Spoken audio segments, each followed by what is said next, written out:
So I'm Doug Cockle. I'm an actor, mostly known for that guy up there, Geralt of Rivia. But I've been doing voice-over acting for games since 1999. Lots and lots of different titles, AAAs, indies, and everything in between. So let's have a look at what you do. I was lazy. I just sent in a trailer for Witcher. This world doesn't need a hero. It needs a professional.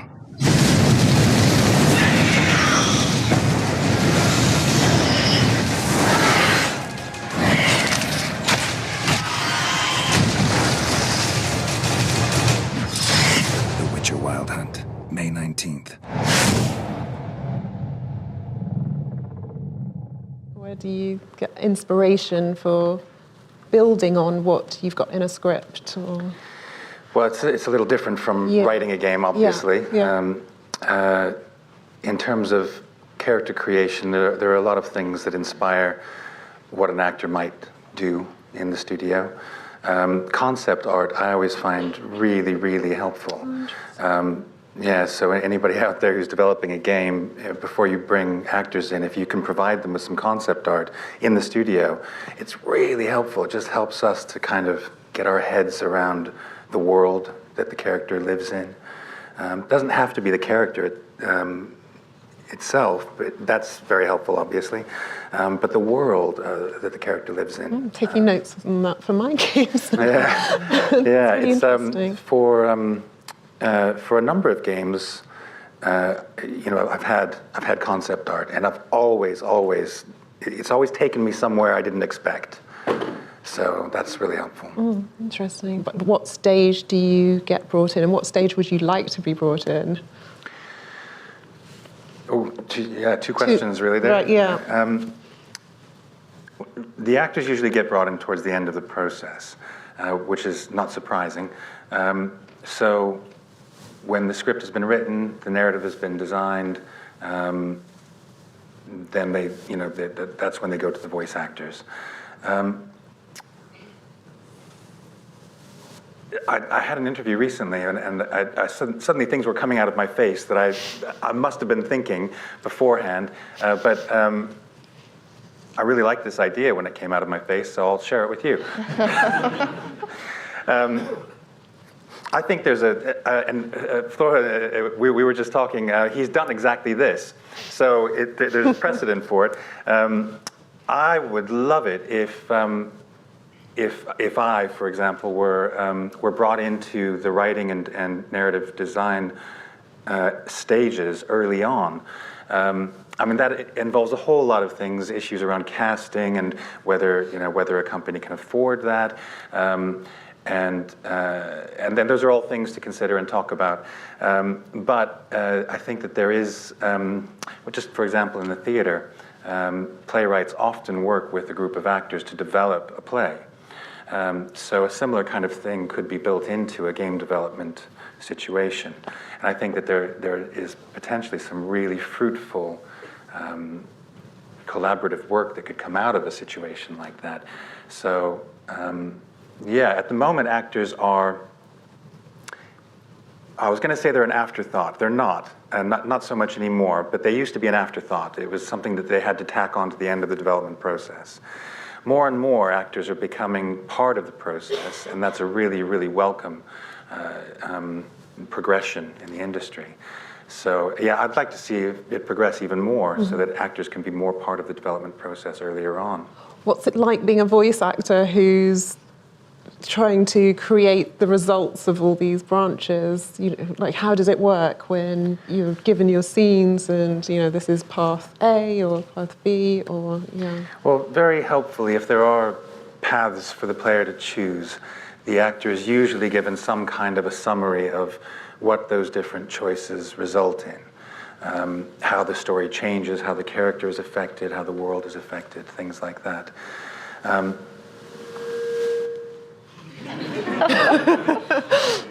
The experience is I think I've described it as having to be a little bit like an emotional acrobat, Because whereas in a play or a film or a television show or something like that, even though you might be shooting out of sequence or rehearsing out of sequence or whatever it is, there is a linear story to be told. And with games, you could be recording something quite far into the game, and there are several branches that are affected by branches that come before. And this is where it becomes very important as an actor to have a director who is very familiar with how the game starts and evolves and moves through. But again, I go back to, with a game like that, if you can do casting earlier on, then the main actors who are affected by these branches have been, at least to some extent, involved in how that story has evolved and how it evolves in the game. So that familiarity is actually really, really helpful to the actor in terms of how they internalize the material and the character's experience. Mm-hmm. So it probably sounds like I'm trying to sell this idea to everybody. Do this. I am. But it's just another example of how the choice of choices can evolve, and how those kinds of things work. How different is it for you as an actor, Doug, you've played Geralt in 3 Witcher games now? Like how different is that to maybe your other gigs where you'll play one character and maybe never revisit them, building on a character over that length of time? Well, one of the things that's been so wonderful about being involved in the Witcher series is that it's actually quite rare for actors to be associated with a character for 10, 11, 12 years, whatever it was. So I went on a journey with Geralt, and I've said in various other interviews and things that he started out as unemotional, and then in Witcher 2 he was a little bit more emotional, and then in Witcher 3, by the end, you get to the end of Witcher 3 and Blood and Wine, and he's like a different character. But it kind of reflects life in a way, as we grow older, we understand more about ourselves, our world, everything else. So that's a different experience than I've had with just about anything else. Most of the times as an actor, I go in, and often I know very little about the game, and I'm put in front of a television monitor, and the script comes up on an Excel spreadsheet. I'm shown a picture of the character. The world is described. The situation is described. The game is. Some of the mechanics are described, and off we go. And I have to make some very quick choices about how the character responds to stimulus and things like that. So that's a different experience. When I went into Witcher 3, I knew the character. I knew the character very well. And that only increased as we continued to record into the DLCs. Mm-hmm. So it's a completely different experience. And I think that understanding of that character going in informs my job in the storytelling process. So a depth of understanding of a character allows a depth of performance that isn't achieved as easily or readily if you've just met the character.